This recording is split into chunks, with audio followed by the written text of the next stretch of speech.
लेकिन भगवान करे इतनी सुंदर है आपकी बीवी, जितने आपसे ज्यादा सुंदर है।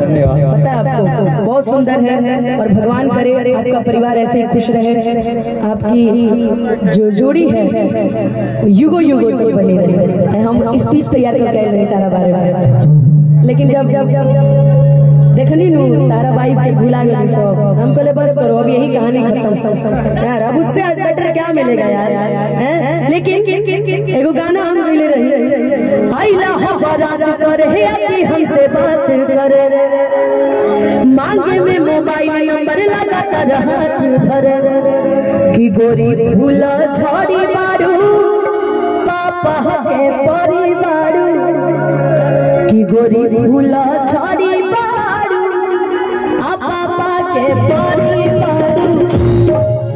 अब बारात में तो भाई कितने लोग बारात गए थे सुरेश के, ये बताइए। बारात पसंद आई थी कोई? घर आती तो यही, बारात यही लोग ना जाएंगे। ये अभी तक भुला कर लेकिन बेटे नहीं घर आई बड़ी की बेटा घर आई बड़ी, तो बारात आती किसको किसको पसंद आई थी ये बताइए। खाली आप ही को पसंद आई थी? आप ही एक सच्चे ईमानदार आदमी, आपके नाम का फरमान जारी होना चाहिए कि लगलू पसारे तू तपा पियर फराक वाली चचा चमारा चारूबा पियर फराक आइला फराक करे कि हमसे बात करे, मांगे में मोबाइल नंबर लगा धरे, गोरी भूला छोड़ी मारू पापा जी के परी मारू, गोरी भूला छोड़ी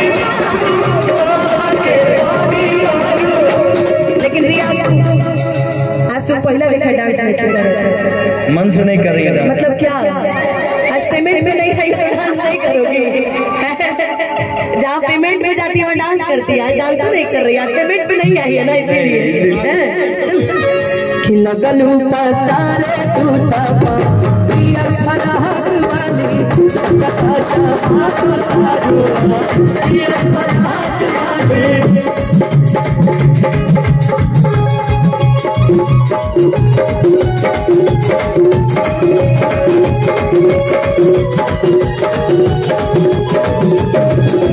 आई जाई रानी हर गजब के हर जवानी रे, आई जाई रानी हर गजब के हर जवानी रे,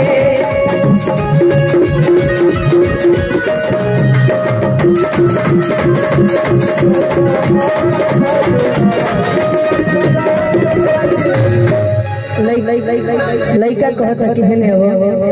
आई पैसा धल पेमेंट में आ जाए। जिंदगी में मोबाइल सबके चलावेला, बाकी इनके स्टेटस में जो मजा वाला कोनो में नहीं की, ये दुनिया के विचित्र विचित्र चीज डालल करेली स्टेटस में, हेने कि गलती से हम तो इस अकेले कोनो के कोरा में जाके गिर जा बच गई, एक बार उठा के लिखा कहता रहा कि गलती से इतना बना लो कि गलती से ये जान टकरा गई हो,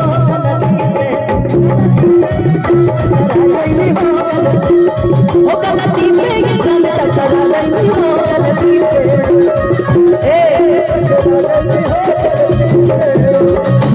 कि लड़की के देखी पगल आइल बड़का, लागे की भांग के आइल बड़का, कि कहरत सारा बारू आ कहया बारा बारू, एक बार कुकुर काट काट काट काट कि कहरत सारा बारू आ कहया बारा बारू,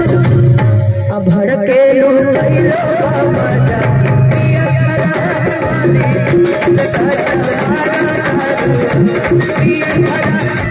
तोहके बना के लगी कनिया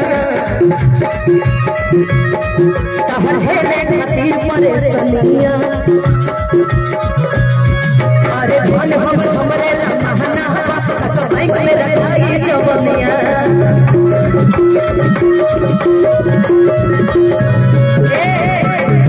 कि मन में जे तहरा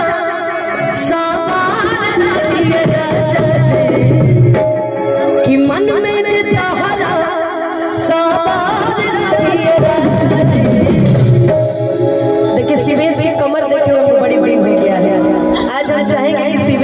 तनी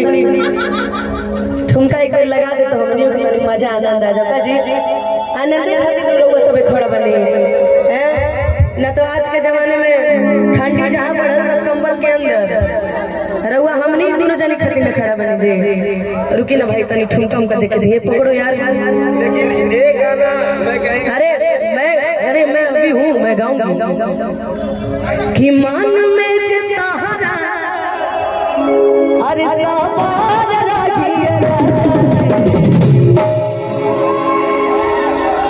जिंदगी में सबके स्टेप चेंज हो गए, इसका स्टेप चेंज नहीं हो सकता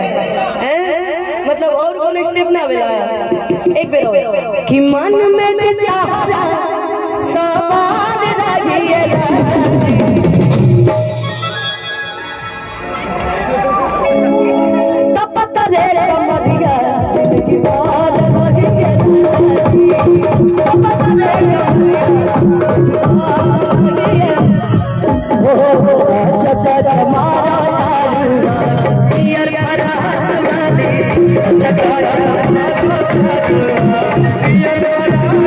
दुनिया का सबसे विचित्र आदमी। चलो कुर्सी लगा बैठो,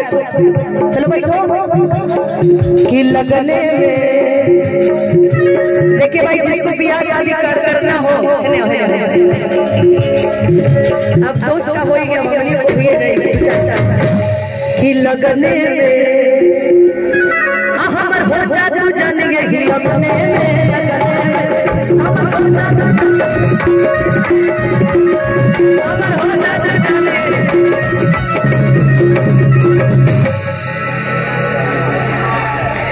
कि हमके पटावेला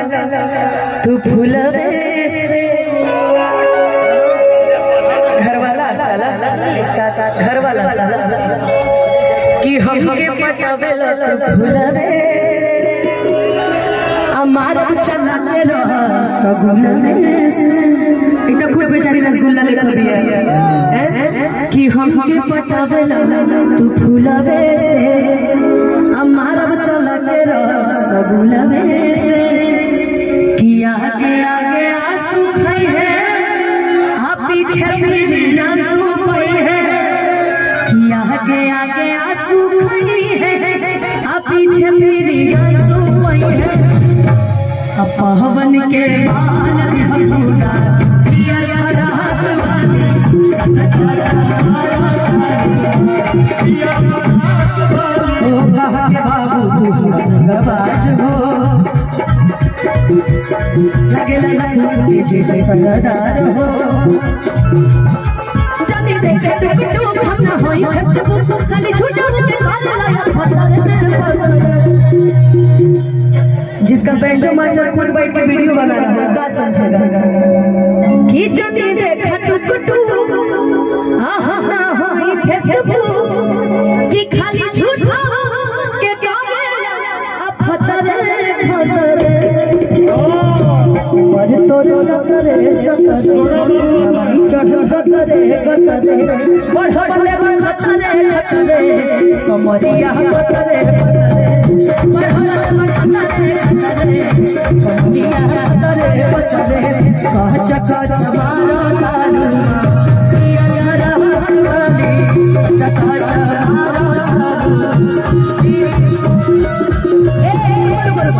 जब साले साहब आ रहे हैं तो देखो कि कितना आदमी से